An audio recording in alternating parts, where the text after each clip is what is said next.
COVID-19 ମହାମାରୀ corona ବର୍ତ୍ତମାନ ଭାରତରେ ଦ୍ରୁତଗତିରେ ବ୍ୟାପିବାକୁ ଲାଗିଛି। ତେଣୁ ସମସ୍ତ ଭାରତବାସୀ ଏବଂ ଓଡ଼ିଶାବାସୀମାନଙ୍କୁ ଏହି ଚ୍ୟାନେଲ ମାଧ୍ୟମରେ ସଚେତନ କରାଉଛି। ଅଯଥା ଘରୁ ବାହାରକୁ ବାହାରନ୍ତୁ ନାହିଁ।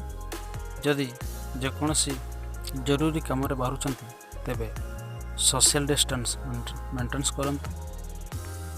ତା ସହିତ ମାସ୍କ କିମ୍ବା ରୁମାଲରେ ମୁହଁ ଘୋଡ଼ାଇବାକୁ ଭୁଲନ୍ତୁ ନାହିଁ ଏବଂ ବାରମ୍ବାର ସାବୁନରେ ହାତ ଧୁଅନ୍ତୁ ବା ସାନିଟାଇଜ୍ କରନ୍ତୁ। ଆସନ୍ତୁ ତେବେ ଜାଣିବା ଭାରତର କେଉଁ ରାଜ୍ୟରେ କେତେ ଜଣ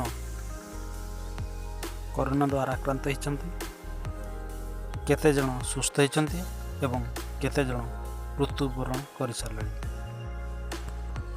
ରିପୋର୍ଟଟି ଦେଖିବା ପୂର୍ବରୁ ଚ୍ୟାନେଲଟିକୁ ସବସ୍କ୍ରାଇବ୍ କରନ୍ତୁ, ଲାଇକ୍ କରନ୍ତୁ, ସେୟାର କରନ୍ତୁ ଏବଂ ଅଲ୍ ବେଲ୍ ଆଇକନ୍ ପ୍ରେସ୍ କରିବାକୁ ଭୁଲନ୍ତୁ ନାହିଁ, ଯାହାଫଳରେ 24 ଘଣ୍ଟାର ରିପୋର୍ଟ ଆପଣ ହିଁ ସର୍ବପ୍ରଥମେ ପାଇପାରିବେ। ଆସନ୍ତୁ ତେବେ ରିପୋର୍ଟଟିକୁ ଦେଖିନେବା।